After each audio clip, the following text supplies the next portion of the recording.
El sol de la tarde, un disco de fuego suspendido sobre la inmensidad del valle de Jalisco, comenzaba a desangrarse detrás de los cerros.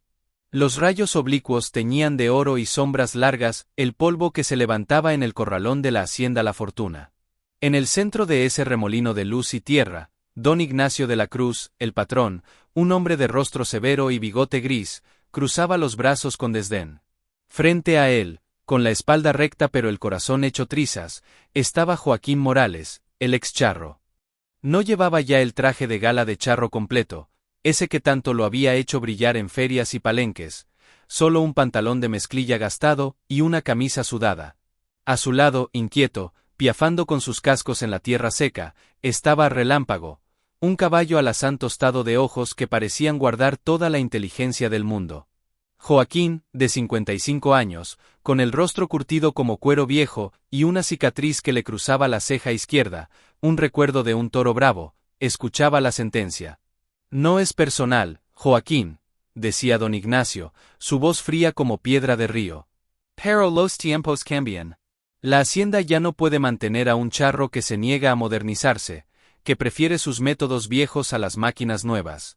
Además, ese incidente con el toro en la última fiesta patronal. La gente habla. Dicen que ya no tienes el temple, que te falló el valor. Joaquín apretó los puños, sintiendo la humillación arderle en la garganta. No había fallado su valor. Había intentado salvar a un novillo herido, no domarlo a la fuerza, pero su compasión había sido interpretada como debilidad. Relámpago resopló, rozando el hombro de su amo con el hocico, como si entendiera cada palabra. Era el final. 30 años de servicio, de levantar el nombre de La Fortuna en cada charreada, reducidos a un despido injusto y a los murmullos cobardes de un pueblo que antes lo vitoreaba. Don Ignacio le tendió un sobre delgado. Tu finiquito. Y por lástima, te dejo quedarte con el caballo. A nadie aquí le sirve un animal tan viejo. Joaquín tomó el sobre sin mirarlo. No dijo una palabra. Con un nudo en la garganta que le impedía respirar, giró sobre sus botas polvorientas y, tomando las riendas de Relámpago, echó a andar. No miró atrás. Cruzó el portón de madera pesada de la hacienda por última vez, sintiendo como las miradas de los otros vaqueros, hombres a los que había enseñado todo lo que sabían, le quemaban la espalda. El camino de terracería se extendía frente a ellos, un riachuelo de tierra pálida que se perdía en la lejanía, hacia un futuro incierto y amargo. Relámpago caminaba junto a él, su paso firme y constante, el único lazo que le quedaba a un mundo que se había desmoronado. Joaquín suspiró, una exhalación cargada de toda una vida de esfuerzo tirada a la basura. ¿Y ahora qué, Relámpago?, murmuró para sí mismo, mientras las primeras estrellas comenzaban a puntear el cielo violáceo. ¿A dónde va un ex-charro sin rancho y sin honor? El caballo, como respondiendo, sacudió la cabeza y emitió un suave relincho, sus orejas moviéndose hacia el este, como si supiera que su destino no era el olvido, sino el comienzo de una verdad largamente enterrada. El camino se hizo más solitario, bordeando lomas cubiertas de nopales y mezquites. La brisa nocturna traía el olor del guisante y la leña quemada. Joaquín sentía el vacío en el estómago, no solo por el hambre, sino por la ausencia de un propósito. Toda su identidad había estado atada a La Fortuna, a su traje de charro, a su habilidad con la soga y el caballo. Ahora era un fantasma, un hombre sin raíces. Recordó cómo de joven, su padre, otro charro de hueso colorado, le había enseñado a ensillar, al azar, a entender el lenguaje silencioso de los caballos. Su padre había muerto joven, dejándole solo su nombre y su amor por la tierra. Relámpago, hijo de la yegua favorita de su padre, era el último vínculo tangible con ese pasado. De pronto, el caballo se detuvo en seco, tenso. Sus orejas se apuntaron hacia un sendero casi invisible que se adentraba en un monte espinoso. Joaquín, sumido en su pena, tiró de las riendas. Vamos, voy, no es por ahí. Pero Relámpago no se movió. Emitió un resoplido insistente y dio un paso hacia el sendero, tirando de Joaquín con una fuerza inusual. ¿Qué te pasa?, gruñó Joaquín, frustrado. El caballo relinchó, más fuerte esta vez, y clavó sus ojos oscuros en los de su amo. Era una mirada que Joaquín conocía bien. Era la misma mirada de determinación que tenía antes de entrar al lienzo charro. Algo, o alguien, lo estaba llamando desde ese monte. Con un suspiro de resignación, Joaquín cedió. Está bien, está bien. Veamos qué diablos te tiene tan alterado. Se adentraron en la espesura, las ramas de los huizaches arañando sus ropas. La luna, ya alta en el cielo, filtraba su luz plateada a través del follaje, creando patrones fantasmagóricos en el suelo. Después de unos minutos de caminar, el sendero desembocó en un pequeño claro. Y allí, en medio del abandono, se alzaba la silueta de una casa. No era una casa cualquiera. Era una construcción de adobe, pequeña y derruida, con el techo de tejas a punto de colapsar y la puerta de madera podrida colgando de un solo gozne. Joaquín se quedó mirando, un recuerdo lejano y borroso asaltando su mente. Era el refugio, la vieja casita que había pertenecido a su abuelo, un pequeño terreno que su familia había perdido en una mala apuesta décadas atrás, absorbido por los límites evergruentes de la fortuna. Relámpago se acercó a la puerta y empujó con el hocico, haciéndola crujir. Joaquín entró, el aire dentro era pesado, a polvo y abandono. Pero en una esquina, sobre una mesa tambaleante, había un sobre polvoriento, y sobresaliendo de él, la esquina de un documento viejo. Relámpago resopló hacia el sobre, como señalándolo. Con mano temblorosa, Joaquín lo tomó. Al hacerlo, una pequeña y descolorida fotografía se deslizó y cayó al suelo. La recogió. En ella, un hombre con un gran bigote y un traje de charro impecable, su abuelo, posaba orgulloso junto a un caballo, delante de esta misma casa. Pero no estaba solo. A su lado, con una sonrisa radiante, había una mujer joven que Joaquín no reconocía, y en brazos del abuelo, un niño pequeño. Al dorso, con una caligrafía temblorosa, decía: «Con mi amada esposa Elena y nuestro hijo, mi heredero, Tomás». El refugio, 1955. Joaquín frunció el cejo. Su abuelo solo había tenido un hijo, el padre de Joaquín. ¿Quién era entonces ese niño llamado Tomás? Relámpago, junto a él, resopló de nuevo, su aliento caliente en el cuello de Joaquín, como urgiéndolo a entender, a conectar los puntos de una historia que nunca le habían contado. La mañana llegó al claro con un canto de pájaros que contrastaba con el silencio de muerte dentro de la ruinosa casita. Joaquín había pasado la noche en vela, acurrucado en un rincón con su zarape, la fotografía y el documento viejo clutched en sus manos. Relámpago había permanecido de guardia en la entrada, como un centinela leal. El documento era un testamento. Un testamento manuscrito por su abuelo, don Felipe Morales, fechado en 1968. En él, don Felipe dejaba en claro sus últimas voluntades. La pequeña propiedad de El Refugio, con todos sus bienes y pertenencias, debía pasar a su hijo mayor, Tomás Morales. A su otro hijo, Carlos, el padre de Joaquín, le dejaba una suma de dinero, y el derecho a trabajar la tierra que siempre ambicionó, refiriéndose claramente a las tierras de la fortuna, donde Carlos había sido caporal. Joaquín leyó y releyó las palabras, una confusión profunda apoderándose de él. Su padre, Carlos, siempre había dicho ser el único hijo. Nunca, en toda su vida, había oído mencionar a un tío llamado Tomás. ¿Qué había pasado? ¿Por qué su padre había ocultado esta verdad? El testamento parecía legal, con la firma de don Felipe y la de dos testigos, cuyos nombres le resultaban vagamente familiares. Eran antiguos peones de la fortuna, ya fallecidos. Relámpago se acercó y rozó el papel con su hocico, luego miró fijamente hacia el fondo de la única habitación, donde un viejo armario de madera se encontraba podrido y semiderrumbado. Joaquín, siguiendo la mirada del animal, se levantó y se acercó. Con esfuerzo, movió los restos del armario. Detrás, casi invisible, había una pequeña trapdoor de madera en el suelo, disimulada por el polvo y los escombros. Su corazón comenzó a latir con fuerza. Relámpago piafó con impaciencia, animándolo. Con las uñas y algo de fuerza, Joaquín logró abrirla. Debajo, no había un sótano, sino un pequeño hueco, una especie de caja de seguridad de tierra.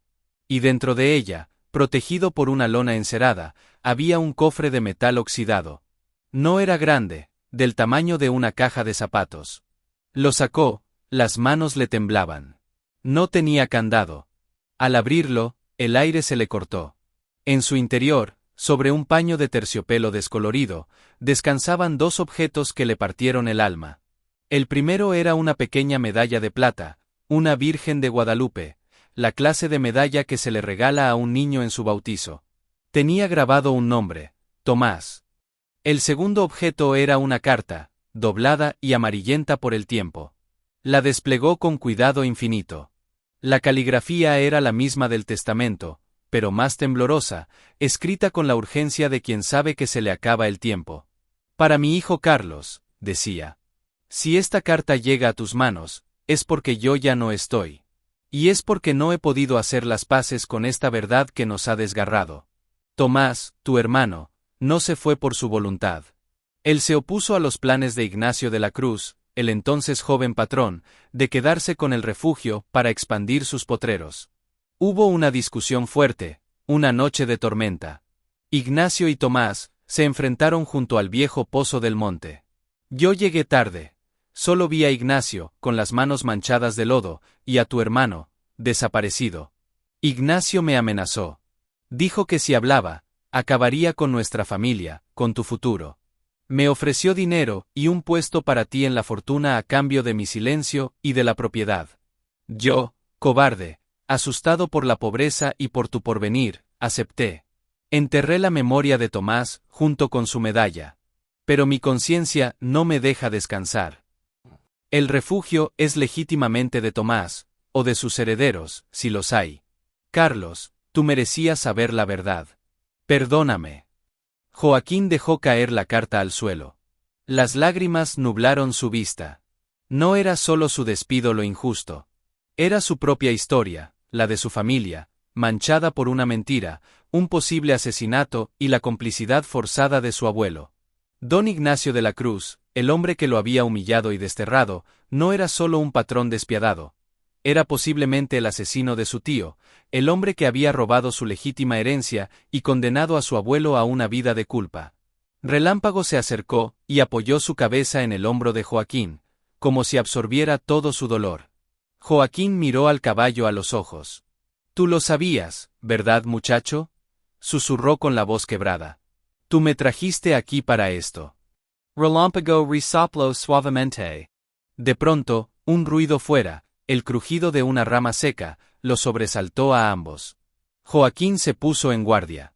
Se asomó con cuidado por la ventana rota. Allí, en el borde del claro, observando la casita con una mezcla de curiosidad y recelo, estaba un anciano. Era Emilio, el viejo pastor que recorría los montes con su pequeño rebaño de cabras, uno de los hombres más viejos del pueblo, y casualmente, uno de los testigos cuya firma estaba en el testamento. Sus ojos, velados por la edad, se encontraron con los de Joaquín. Y en ellos, Joaquín no vio sorpresa, sino un profundo, un antiguo pesar. Emilio sabía. Y su mirada lo confirmaba todo. El anciano Emilio no huyó al ser descubierto. Se quedó quieto, apoyado en su bastón nudoso, como un árbol más en el paisaje. Sus ojos, de un azul desvaído por los años, no se apartaban de Joaquín. Relámpago, en lugar de mostrarse nervioso, emitió un suave bufido, casi un saludo, como si reconociera a un viejo conocido. Joaquín salió lentamente de la ruinosa casita, la carta de su abuelo aún caliente en su mano. No dijo nada. Se acercó al viejo, y con un nudo en la garganta, le mostró el documento. Emilio ni siquiera lo miró. Asintió con lentitud, una tristeza infinita anidando en las arrugas de su rostro. Ya era hora de que alguien desenterrara esta historia, Joaquín, dijo su voz, ronca como el viento entre las rocas. Tu abuelo, don Felipe, era un hombre bueno. El miedo lo quebró. El miedo y la ambición de otros. Hizo una pausa, mirando hacia el horizonte, donde se divisaban los límites de la fortuna. Esa noche, la recuerdo como si fuera ayer. Una tormenta terrible. Tu tío Tomás, Dios lo tenga en su gloria, era un hombre de carácter, como tu padre, pero con un fuego interior que no se dejaba apagar. Se había enterado de que Ignacio de la Cruz, que entonces solo era el hijo mimado del patrón de aquel entonces, quería el refugio para unir dos potreros. Le ofreció dinero, una miseria. Tomás se negó. Dijo que esta tierra era la herencia de sus hijos. Emilio cerró los ojos, como si el recuerdo le doliera. Tisquiriren. Fue aquí, en este claro. Yo pasaba por el monte, buscando una cabra perdida. Los oí. Las voces se elevaron por encima del trueno. Luego, un grito. Solo uno. Y luego, silencio. Cuando me atreví a acercarme, solo vi a Ignacio, joven y fuerte, con las manos sucias de barro, tapando algo junto al viejo pozo seco que hay al otro lado de esos arbustos. Me vio. Sus ojos no eran humanos. Eran los de un lobo acorralado. Me amenazó. Dijo que si hablaba, mi familia sufriría las consecuencias. Yo tenía a mi mujer enferma y 3 niños pequeños. La voz de Emilio se quebró. Joaquín lo escuchaba, helado, la rabia y la pena luchando en su pecho. ¿Y mi abuelo?, preguntó, casi sin aliento. Don Felipe llegó después, continuó Emilio. Lo vi llegar, corriendo bajo la lluvia. Encontró a Ignacio y a la evidencia de su crimen. Ignacio le repitió la amenaza, pero le ofreció el pacto. Silencio a cambio de un futuro para Carlos, tu padre. Don Felipe se derrumbó. Era elegir entre la justicia para un hijo muerto y el futuro para un hijo vivo. Esa noche, enterraron la verdad. Y yo enterré mi cobardía en el fondo de mi alma, cargando con ella todos estos años. Relámpago se acercó a Emilio, y rozó su brazo con su hocico, un gesto de perdón que el anciano recibió con una lágrima que se deslizó por su mejilla curtida. El pozo, murmuró Joaquín, mirando hacia la espesura que Emilio había señalado. Sí, asintió el viejo. El viejo pozo. Nadie lo ha usado en décadas. Todos lo evitan. Dicen que está maldito. En ese preciso instante, el sonido de un motor potente rompió la paz del claro. Unas camionetas pick-up, nuevas y lustrosas, se detuvieron en el sendero de entrada, levantando una nube de polvo. De la primera bajó Santiago, el hijo de don Ignacio, un hombre arrogante de 30 y tantos años, acompañado por 2 de sus capataces, hombres duros de mirada fría. Santiago sonrió, pero era una sonrisa que no llegaba a sus ojos. Joaquín, dijo con un falso tono de lástima. Mi padre me dijo que te habías ido. Pero veo que te estás instalando en propiedades que no te pertenecen. Esta tierra es de la fortuna. Siempre lo ha sido. Joaquín sintió que la sangre le hervía. Sostuvo la mirada de Santiago. Esta tierra era de mi familia. De mi abuelo. Y de mi tío Tomás. El nombre cayó como una bomba. La sonrisa de Santiago se congeló, y luego se desvaneció, reemplazada por una máscara de furia contenida. Sus ojos se desplazaron rápidamente hacia Emilio, y luego hacia la casita abierta. No sé de qué hablas, viejo loco, espetó Santiago. Estás inventando historias para justificar tu invasión. Tienes 1 hora para desalojar este lugar y desaparecer. Si no, tendremos que desalojarte nosotros. Y no será agradable. Sin esperar respuesta, Santiago giró y regresó a su camioneta. Los capataces lo miraron con desprecio antes de seguir a su jefe. Los motores rugieron y se alejaron. Emilio, pálido, tomó el brazo de Joaquín. Tienes que irte, muchacho. Son capaces de todo. Pero Joaquín no se movió. Miró a Relámpago, que estaba plantado firme, mirando fijamente la dirección donde estaba el pozo, sus hollares dilatados como oliendo el peligro, y la verdad. No, don Emilio, dijo Joaquín, con una determinación que no sentía desde hacía años. Ya me echaron una vez. No me echarán de mi propia historia. Y menos con amenazas. La batalla, silenciosa hasta ahora, acababa de declararse. Y Joaquín sabía que el próximo movimiento lo tenía que dar él. O mejor dicho, lo tenía que dar Relámpago. La amenaza de Santiago flotaba en el aire del claro, un veneno que se mezclaba con el olor a tierra húmeda y pasado. Emilio, temblando, insistió. Joaquín, son la familia más poderosa del valle. Tienen a la ley en el bolsillo. No puedes enfrentarte a ellos solo. Pero Joaquín ya no se sentía solo. Tenía la verdad, ahora tangible en forma de carta y testamento. Y tenía a Relámpago. El caballo, inquieto, no dejaba de mirar hacia la espesura, en la dirección que Emilio había indicado. El pozo, don Emilio, dijo Joaquín, su voz firme. Tengo que verlo. Tengo que saber. El anciano suspiró, resignado. Está bien. Te llevaré. Pero será rápido. Guiados por Emilio, se adentraron unos 100 metros en el monte, esquivando cactus y arbustos espinosos. Relámpago los seguía de cerca, su cuerpo tenso, sus orejas constantemente en movimiento, escaneando el entorno. Finalmente, llegaron a un pequeño descampado donde la vegetación era más baja. Y allí, semioculto por enredaderas y maleza, estaba el brocal del pozo. Era una estructura circular de piedras, algunas desprendidas, que se alzaba a la altura de la rodilla. El interior era un agujero oscuro, profundo, del que emanaba un frío húmedo y un olor a tierra podrida y descomposición. Un escalofrío recorrió la espalda de Joaquín. Relámpago se detuvo a unos metros del pozo, y se negó a avanzar más. Emitió un profundo resoplido, casi un gruñido de advertencia, y comenzó a rascar el suelo con su pata delantera, de forma insistente, en un punto específico a un lado del brocal, donde la tierra parecía más suelta y oscura. ¿Qué te pasa, boy?, preguntó Joaquín, acercándose. El caballo no cesaba en su comportamiento. Rascaba, luego olfateaba la tierra, y volvía a rascar. Joaquín observó el lugar. No era igual al resto del suelo. Parecía removido hacía mucho tiempo. Una idea terrible comenzó a germinar en su mente. La carta de su abuelo, asterisco, y a tu hermano, desaparecido. El relato de Emilio, asterisco, tapando algo junto al viejo pozo. No. No podía ser. Con un nudo de horror en la garganta, Joaquín buscó alrededor y encontró una rama gruesa y resistente. Emilio, comprendiendo, se quedó pálido como la cera, rezando en un murmullo. Joaquín comenzó a cavar. La tierra cedía con relativa facilidad. Relámpago se mantuvo a su lado, vigilante, resoplando con fuerza, como si su aliento le diera fuerzas. Después de unos minutos de cavar frenéticamente, la punta de la rama golpeó algo que no era una piedra. Algo más blando, pero sólido. Joaquín se arrodilló, y con las manos temblorosas, apartó la tierra.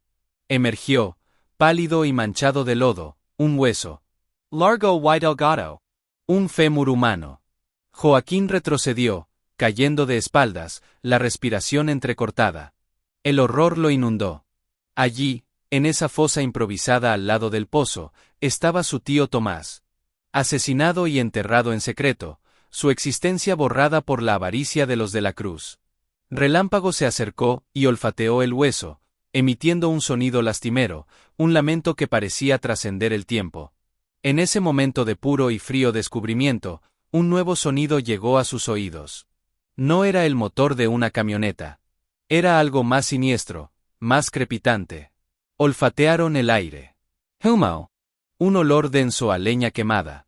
Joaquín se puso de pie de un salto y miró hacia la casita. Una columna de espeso, humo negro comenzaba a elevarse por encima de los árboles. Santiago no había esperado una hora. Había decidido quemar la evidencia, y con ella, a Joaquín y a su pasado. «La casa», gritó Emilio, aterrado. «Todas las pruebas están ahí». Joaquín corrió, con el corazón desbocado. Relámpago galopó a su lado, superándolo con facilidad. Al salir del monte y llegar al claro, la visión fue dantesca. La vieja casita de adobe era un brasero, las llamas lamían las paredes y el techo se hundía con un estrucho terrible.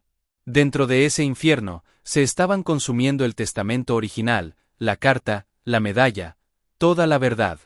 Joaquín se lanzó hacia adelante, pero el calor intenso lo obligó a retroceder. Todo estaba perdido. O eso creía. Porque Relámpago, con una valentía sobrehumana, dio un paso al frente, mirando fijamente las llamas, y luego a Joaquín, como diciendo confía en mí. Y entonces, de la nada, una ráfaga de viento cruzó el claro, levantando una nube de chispas y cenizas.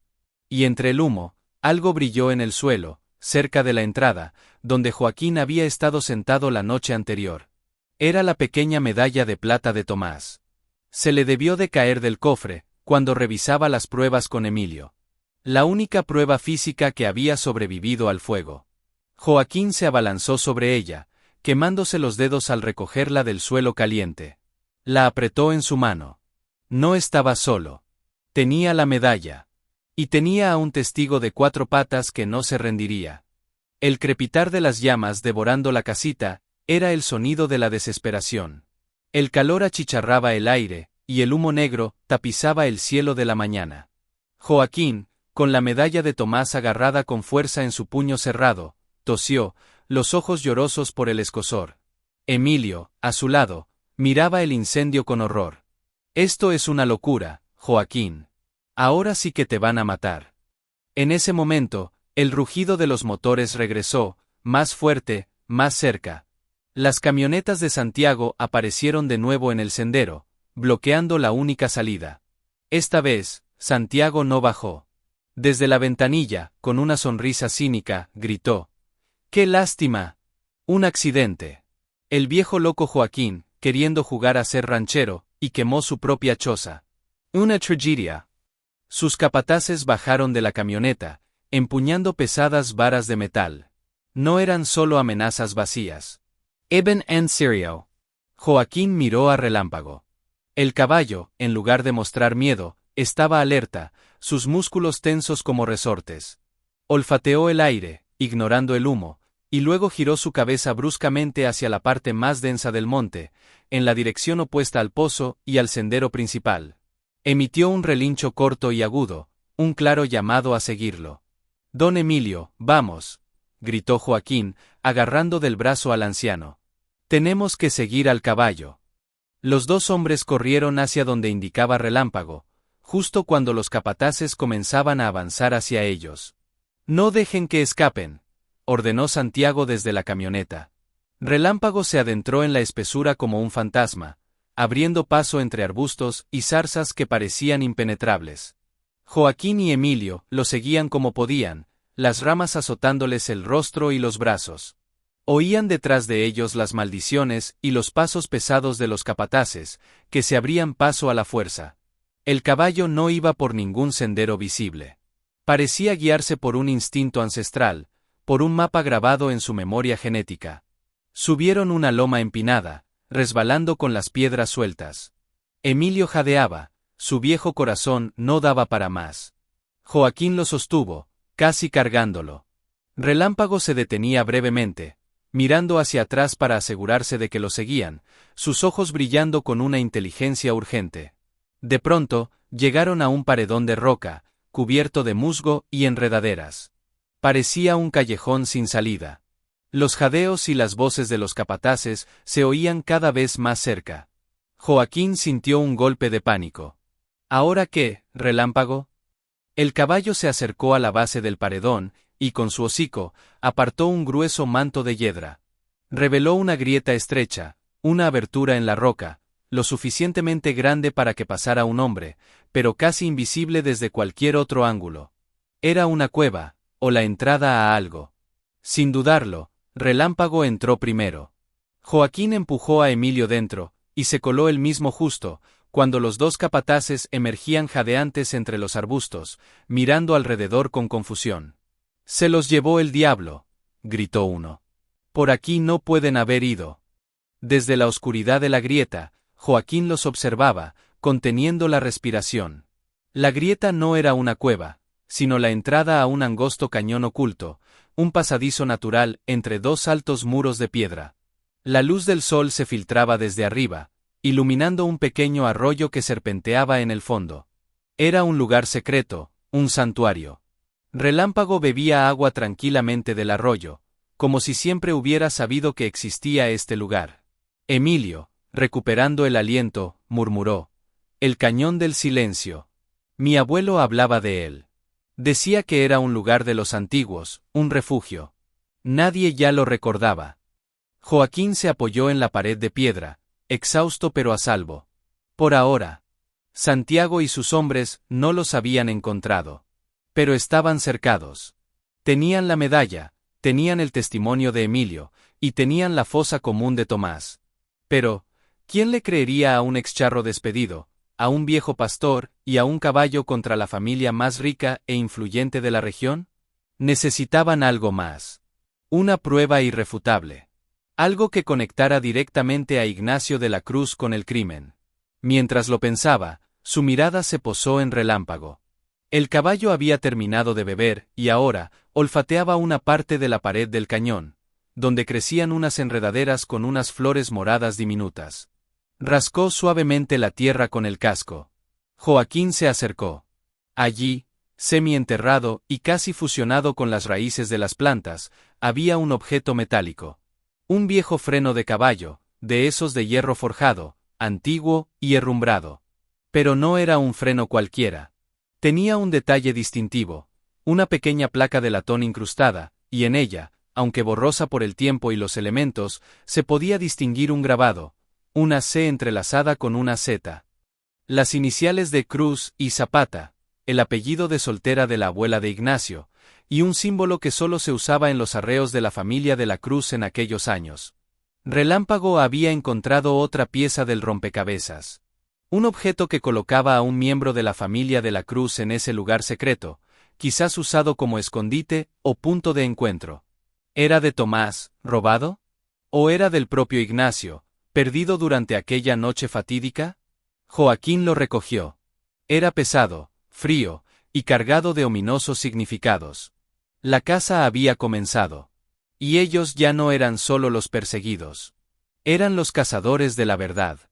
La noche cayó sobre el cañón del silencio, como un manto protector. Joaquín, Emilio y Relámpago habían descansado y planeado su próximo movimiento. No podían quedarse escondidos para siempre.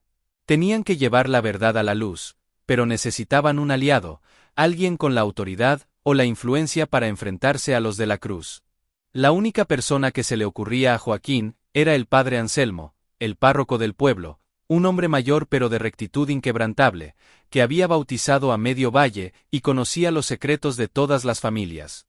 Sin embargo, llegar a él sin ser interceptados por los matones de Santiago sería una misión casi suicida. Decidieron que Emilio, por su edad y porque no era el objetivo principal, intentaría llegar a la iglesia al amanecer. Joaquín, por su parte, necesitaba hacer otra cosa. Necesitaba enfrentar a la gente del pueblo, a esos que lo habían señalado y creído la versión de los de la Cruz. Necesitaba sembrar la duda. Y sabía exactamente dónde hacerlo. En la fronteriza, la cantina del pueblo, el lugar donde los rumores nacían y morían. Al día siguiente, al atardecer, con el freno de los de la Cruz escondido bajo su camisa y la medalla de Tomás en su bolsillo, Joaquín entró en el pueblo a pie, por un camino secundario. Relámpago lo esperaría escondido en las afueras, listo para intervenir si era necesario. Al cruzar la plaza polvorienta, las miradas se clavaron en él. Murmulos. Susurros. Algunos vecinos bajaban la vista, otros lo señalaban abiertamente. Ahí va el loco, dijo uno. El que quemó su propia casita por rabia, comentó otro.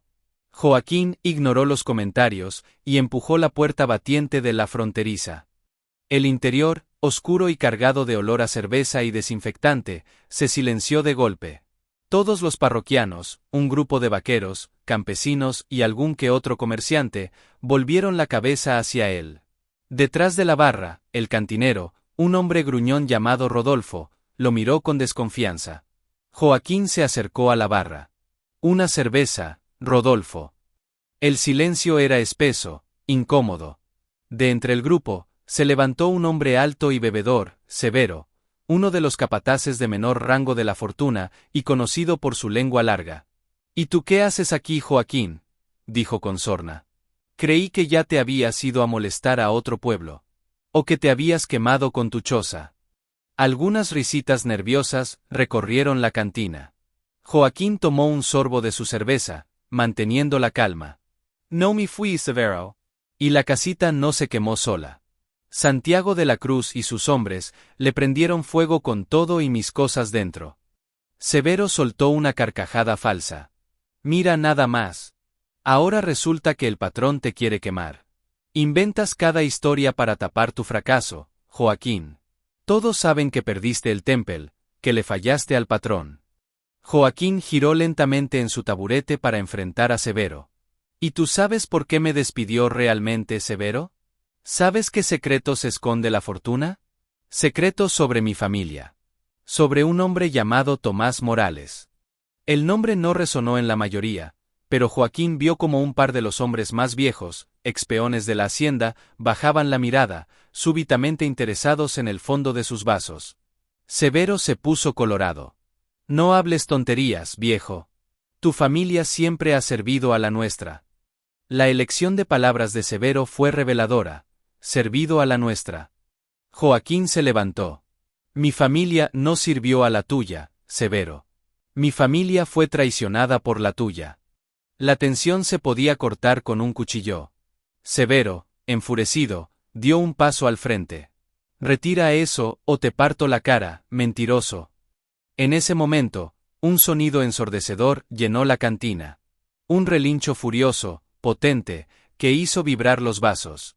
Todos giraron hacia la entrada. Relámpago estaba allí, en el umbral, con la cabeza alta, sus hollares dilatados y sus ojos fijos en Severo.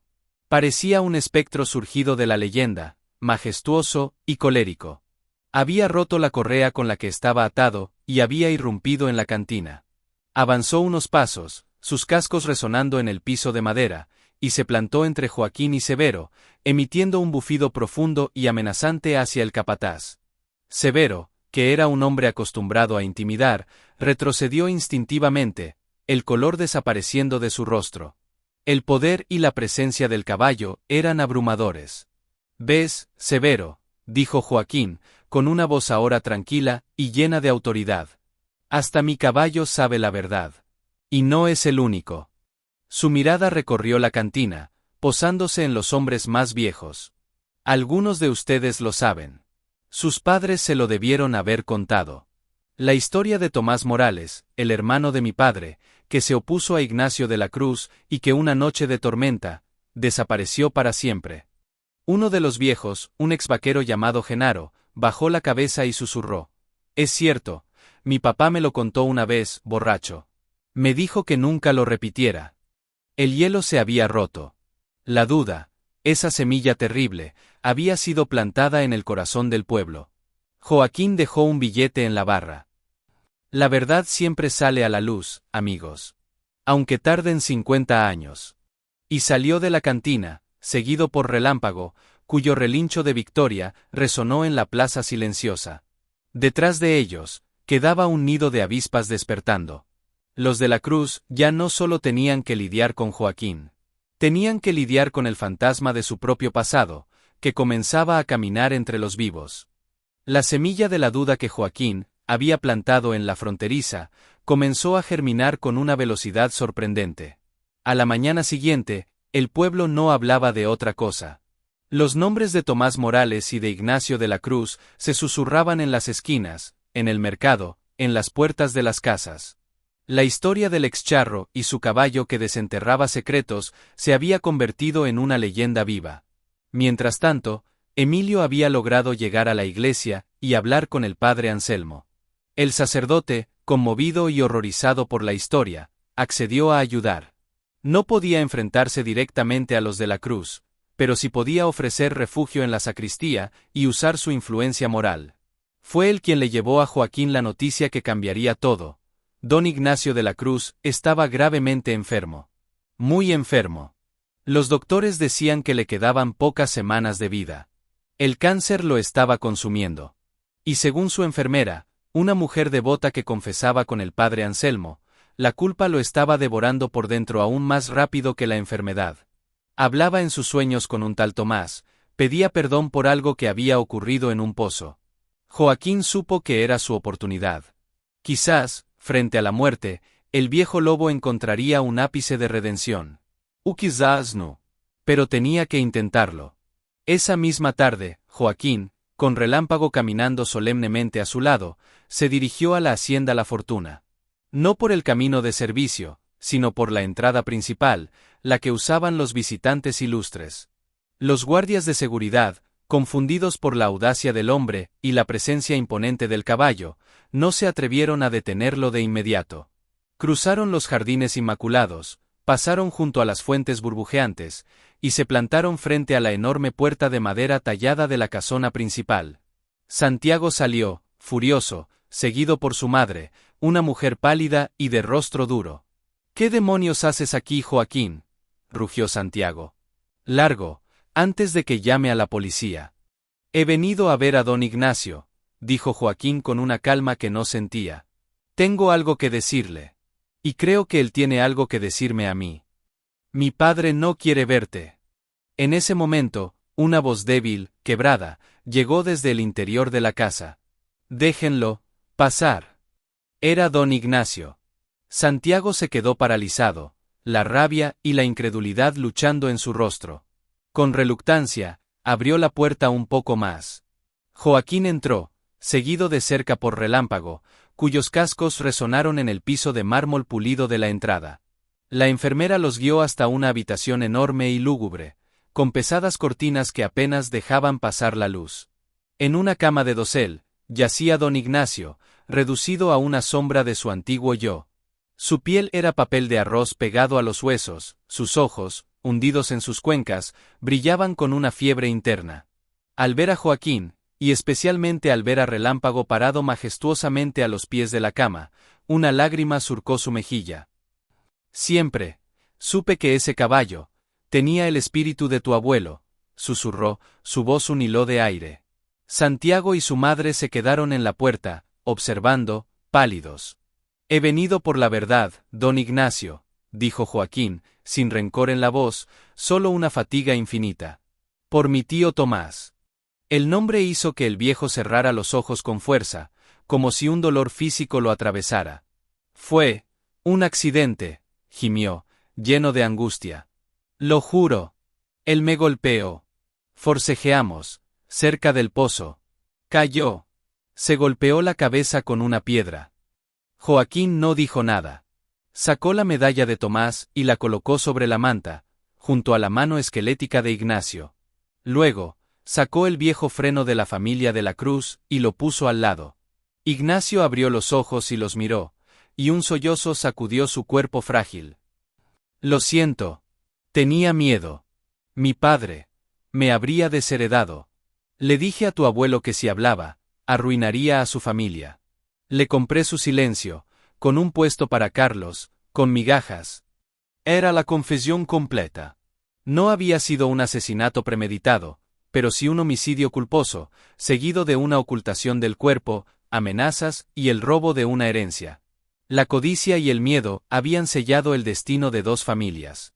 En ese momento, Santiago, desde la puerta, estalló. Esas son mentiras. Mi padre está delirando. Tú le estás poniendo palabras en la boca, Joaquín. Pero entonces, Relámpago, que había permanecido impasible, se volvió y miró fijamente a Santiago. Era una mirada profunda, antigua, llena de un conocimiento que iba más allá de lo animal. Santiago, bajo esa mirada, retrocedió un paso, su furia riplast por un súbito e inexplicable temor. Don Ignacio alargó una mano temblorosa y tocó la medalla. Dile a Tomás, que lo siento. Y luego, su mano cayó, sin fuerzas. Su respiración se volvió más irregular. La enfermera se apresuró a acercarse. Joaquín recogió la medalla y el freno. Había obtenido lo que buscaba. Una confesión moribunda. Pero sabía que no sería suficiente para la ley. Necesitaba algo más. Algo que solidificara esta verdad ante los ojos del mundo. Y mientras salía de la habitación, bajo la mirada de odio de Santiago, Relámpago volvió a resoplar, esta vez hacia un cuadro grande que colgaba en el corredor. Era un retrato al óleo del primer de la Cruz que llegó al valle, un hombre severo con un caballo negro. Pero Relámpago no miraba al hombre. Miraba fijamente un detalle en el fondo del cuadro, una pequeña construcción de adobe que se parecía sospechosamente a la casita de El Refugio, y junto a ella, un pozo. El caballo parecía estar diciendo que la prueba final, la que conectaría todo, aún estaba escondida en el lugar más obvio, en el corazón mismo de la fortuna. Salir de la hacienda La Fortuna fue tan tenso como entrar. Santiago, con el rostro desencajado por la rabia y la humillación, no les quitó la vista de encima. Esto no termina aquí, Joaquín, le espetó, con la voz cargada de veneno. No vas a manchar el nombre de mi familia con las mentiras de un viejo moribundo. Joaquín no respondió. Montó en Relámpago con una agilidad que creía perdida, y salió al trote largo de la hacienda, sintiendo la pesadez de la confesión de Ignacio, pero también la urgencia de encontrar la prueba definitiva. Relámpago, en lugar de dirigirse de vuelta al pueblo o al cañón, se detuvo en un pequeño altozano, desde donde se divisaba toda la propiedad de la fortuna. Se quedó quieto, observando la casona principal con una intensidad inquietante. Joaquín lo miró, preguntándose qué pasaba por la mente de ese animal extraordinario. Recordó la mirada de Relámpago hacia el cuadro en el corredor. No era una mirada casual. Estaba señalando algo. ¿Qué había detrás de ese retrato? Esa noche, en la sacristía de la iglesia, donde el padre Anselmo les había dado refugio, Joaquín no podía dormir. Emilio roncaba suavemente en un rincón. Joaquín, sentado en el suelo, acariciaba el lomo de Relámpago, que descansaba junto a él. ¿Qué viste, muchacho?, le susurró. ¿Qué hay en ese cuadro? Relámpago levantó la cabeza y lo miró, sus ojos brillando en la penumbra con una luz casi humana. Al día siguiente, las noticias volaron por el pueblo como un reguero de pólvora. Don Ignacio de la Cruz había fallecido en la madrugada. La noticia oficial decía que a causa de su enfermedad, pero todos sabían que la culpa y la confrontación con Joaquín habían acelerado su fin. Santiago, ahora como el nuevo patrón, declaró un luto oficial y, según rumores, estaba furioso, jurando venganza contra Joaquín. El funeral sería en 2 días, en la capilla privada de la hacienda. Sería el evento social del año, con gente importante de todo el estado. Joaquín supo que era su última oportunidad. Si había una prueba escondida en esa casa, tenía que encontrarla antes de que Santiago, en su paranoia, decidiera destruir o esconder cualquier evidencia incriminatoria. La noche del velorio, mientras el pueblo entero y los invitados de luto llenaban la capilla y los salones principales de la hacienda, Joaquín y Relámpago se deslizaron como sombras por los jardines traseros. Gracias a su conocimiento de la propiedad después de 30 años de trabajar allí, Joaquín sabía cómo entrar a la casona por una puerta de servicio que daba a las cocinas, rara vez utilizada, y con una cerradura simple que forzó con facilidad. El interior estaba casi desierto. Todos los sirvientes estaban ocupados con los invitados. Guiados por la memoria de Joaquín y el instinto silencioso de Relámpago, llegaron al corredor principal. Allí estaba, el enorme retrato del fundador, Agustín de la Cruz. Relámpago se acercó directamente a él y resopló contra el lienzo, luego raspó suavemente el piso de madera con un casco, justo debajo del marco. Joaquín examinó el cuadro. El marco era pesado, de madera tallada y dorada. Lo tocó, buscando algún mecanismo secreto, algo fuera de lugar. Nada. Frustrado, estaba a punto de darse por vencido cuando Relámpago, con un movimiento brusco de su cabeza, golpeó el lado derecho del marco. Se oyó un clic sutil. Joaquín empujó el cuadro. No era una pintura fija en la pared. Giraba sobre un gozne oculto, como una puerta secreta. Detrás del lienzo, incrustado en el muro de adobe, había una pequeña caja fuerte de metal, antigua, con una combinación numérica. Joaquín la miró, desconcertado. ¿Cómo abrirla? Relámpago resopló de nuevo, y comenzó a rascar el piso con más insistencia, en el mismo punto de antes. Joaquín se arrodilló y revisó. Una de las tablas del piso de madera estaba ligeramente suelta. La levantó con cuidado. Debajo, escondido en un hueco, había un pequeño cuaderno de cuero, viejo y seco. Con manos temblorosas, Joaquín lo abrió. Era el diario personal de don Ignacio de la Cruz, de sus años jóvenes. Y allí, en una entrada fechada la misma noche de la tormenta de 1968, estaba escrito, con una letra temblorosa y llena de manchas, quizás de lágrimas o de barro. Asterisco, esta noche he cometido el peor error de mi vida. He matado a un hombre. A Tomás Morales. Fue un accidente, lo juro por mi madre. Forcejeamos. Cayó. Se golpeó. El miedo me cegó. Lo arrastré hasta el pozo del refugio, y lo tapé con piedras y tierra. Luego amenacé a su padre, a Felipe, Un buen hombre. Le compré su silencio con el futuro de su otro hijo. Mi padre nunca debe saberlo. Que Dios me perdone, porque yo no podré perdonarme jamás. Guardaré este diario como expiación de mi culpa. La combinación de la caja es la fecha de hoy, al revés. 8691. Dentro está la prueba de mi cobardía, asterisco. Joaquín, con el corazón latiendo desbocado, se levantó y marcó la combinación en la caja fuerte. 8-6-9, 1. La puerta se abrió con un chasquido sordo. Dentro, sobre un terciopelo carmesí, descansaban dos objetos. El primero era un reloj de bolsillo, de plata, con las iniciales, TM. Gravitas. Estaba detenido a las 11:05, la hora de la muerte de Tomás. El segundo era una carta, la que Tomás llevaba consigo esa noche, una carta de su novia de entonces, aceptando su propuesta de matrimonio. Ignacio no solo le había robado la vida a Tomás, le había robado todo un futuro. Joaquín tomó el diario, el reloj y la carta. Eran la prueba irrefutable. La confesión escrita, los objetos personales de la víctima. Relámpago emitió un suave relincho, de alivio. Tenían todo. Pero en ese momento, una voz fría y llena de odio resonó en el corredor. Así que eras un ladrón además de un mentiroso, Joaquín. Era Santiago. Los había encontrado. Y esta vez, empuñaba una pistola. El cañón de la pistola parecía un ojo negro y vacío apuntando directamente al corazón de Joaquín. Santiago, con el rostro desencajado por una mezcla de dolor por su padre y odio puro, bloqueaba la salida del corredor. «Deja todo eso en el suelo, Joaquín», ordenó, su voz temblorosa pero peligrosa. «Ninguna de esas tonterías saldrá de esta casa».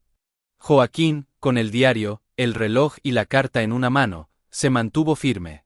A su lado, Relámpago emitió un bufido bajo y profundo, sus músculos tensándose como cuerdas de acero. «No son tonterías, Santiago», dijo Joaquín con calma, a pesar del miedo que le helaba la sangre. «Es la verdad. La verdad que tu padre cargó toda su vida. La verdad que tú, por soberbia, te niegas a aceptar». «Mi padre era un hombre honorable», gritó Santiago, avanzando un paso. «Tú y tu maldito caballo están tratando de destruir su legado con mentiras de muertos». De fondo, desde la capilla, llegaba el murmullo de una oración fúnebre. Todo el pueblo, toda la alta sociedad, estaba a solo unos metros de distancia, ignorante del drama que se desarrollaba en el corredor de la casona. «El único que está destruyendo su legado eres tú, Santiago», replicó Joaquín. «Al intentar tapar la verdad con más mentiras y violencia. Tu padre, al menos, al final, tuvo el valor de confesarlo. ¿Tú lo tendrás?». Santiago apretó la pistola, su dedo blanqueando sobre el gatillo. «No necesito valor. Solo necesito hacer desaparecer a un problema». En ese instante, todo sucedió muy rápido. Relámpago, con una velocidad y una fuerza que parecían sobrenaturales, cargó. No hacia Santiago, sino hacia un lado, golpeando con su grupa un enorme jarrón de porcelana china que estaba sobre un pedestal. El jarrón se estrelló contra el suelo con un estruendo ensordecedor, un sonido de cristales rotos que resonó como un trueno en la silenciosa mansión. El ruido fue tan brutal e inesperado que sobresaltó a Santiago, quien instintivamente desvió la mirada y el arma por una fracción de segundo. Fue todo lo que Joaquín necesitó. Se abalanzó hacia adelante, no para atacar, sino para esprintar hacia la puerta que llevaba a los salones principales, donde se estaba celebrando el velorio. «¡Alto!», gritó Santiago, recuperándose y apuntándole de nuevo a la espalda. Pero Relámpago se interpuso de nuevo, plantándose como un muro viviente entre el amo y su agresor, relinchando con una furia que helaba la sangre. Santiago, en un acto de pánico y rabia, apretó el gatillo. El disparo resonó en el corredor, un estampido seco y terrible. Pero Joaquín ya no estaba allí. Había cruzado la puerta y entraba al salón principal, justo cuando el eco del disparo y el ruido del jarrón hacían que cientos de cabezas se volvieran hacia él, con caras de shock y confusión. Santiago irrumpió detrás de él, la pistola humeante aún en la mano, lo que provocó gritos de pánico entre los asistentes de luto. «¡Es un loco! ¡Deténganlo!», rugió Santiago, señalando a Joaquín. Pero Joaquín, jadeante, alzó la voz, una voz que resonó con una autoridad que venía de 50 años de injusticia. No estoy loco. Y tengo aquí la prueba. Levantó el diario, el reloj y la carta. La prueba de que Ignacio de la Cruz mató a mi tío, Tomás Morales, en 1968, y enterró su cuerpo en el pozo de El Refugio. La prueba de que amenazó a mi abuelo para robarle su tierra y su silencio. El escándalo fue monumental. Gritos, exclamaciones, periodistas que cubrían el funeral sacando sus cámaras.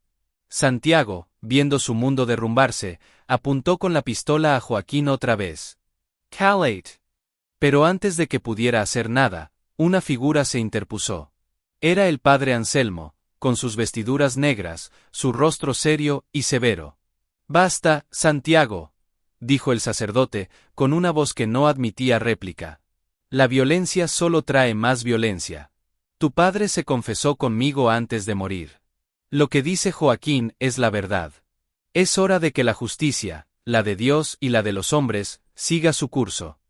En ese momento, la policía, alertada por los disparos y el alboroto, irrumpió en el salón. Santiago, rodeado, con el arma aún en la mano, y todas las miradas acusándolo, se derrumbó. La pistola cayó al suelo con un ruido sordo. Fue arrestado allí mismo, frente a la élite de Jalisco, por amenazas, portación ilegal de arma, y pronto, se supo, por encubrimiento y obstrucción a la justicia relacionado con un homicidio. Mientras se lo llevaban, Joaquín sintió una paz extraña. No era felicidad. Era el fin de una larga y pesada carga. Miró hacia la puerta del corredor. Relámpago estaba allí, ileso, el disparo había impactado en el techo. Sus ojos sabios se encontraron con los de Joaquín. El caballo había sido más que un compañero. Había sido el instrumento de la justicia, el espíritu guardián de una verdad que clamaba por ser escuchada. Pasaron 5 años. El valle, testigo de tantas historias, parecía respirar con más calma. El escándalo de la Cruz había remecido los cimientos del poder en la región. Santiago cumplía una condena en prisión por múltiples cargos. La hacienda La Fortuna, mancillada por el crimen y la corrupción, fue vendida a una cooperativa de ejidatarios para saldar las deudas y las demandas legales. La justicia, lenta pero segura, había hecho su trabajo.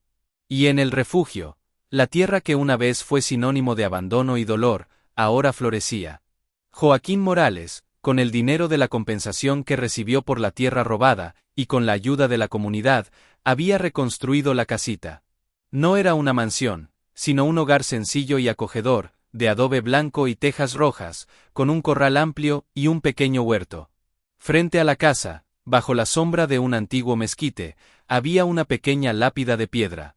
En ella se leía: Tomás Morales. Hermano y hijo. Su verdad nos hace libres. 1948 to 1968 inch. Los restos de Tomás, exhumados oficialmente del pozo, habían recibido por fin un entierro digno y cristiano. Todas las mañanas, Joaquín, ahora con 60 años pero con una luz nueva en los ojos, llevaba flores frescas a la tumba de su tío, el hombre que nunca conoció pero por quien había luchado una batalla épica. A su lado, siempre, estaba Relámpago. El caballo alazán, ya entrado en años pero aún majestuoso, pastaba tranquilamente cerca, su presencia era un consuelo constante. Era una leyenda viva en el pueblo. Los niños lo señalaban con admiración, y los viejos lo saludaban con respeto. El caballo que desenterró la verdad, decían. Joaquín ya no era el excharro. Era don Joaquín, el hombre que con coraje y la ayuda de su leal compañero, había enfrentado al poder y había recuperado el honor de su familia. Una tarde, mientras el sol se ponía sobre el valle, pintando el cielo de naranja y púrpura, Joaquín se sentó en un banco de madera que había hecho él mismo, frente a la tumba. Relámpago se acercó y apoyó su cabeza en el hombro del hombre, como había hecho tantas veces. «Lo logramos, muchacho», susurró Joaquín, acariciando el suave hocico del animal. «Descansamos en paz, todos». Relámpago resopló suavemente, como asintiendo. Miraron juntos el horizonte. La tierra del refugio ya no era un secreto vergonzoso. Era un símbolo de resiliencia, un recordatorio de que ninguna injusticia, por antigua que sea, puede permanecer enterrada para siempre si hay coraje para buscarla y un corazón leal, incluso en un caballo, para guiar el camino. La historia del ex-charro y su caballo se convirtió en una fábula moral, contada de generación en generación, enseñando que la verdad, al final, siempre encuentra la forma de cabalgar hacia la luz.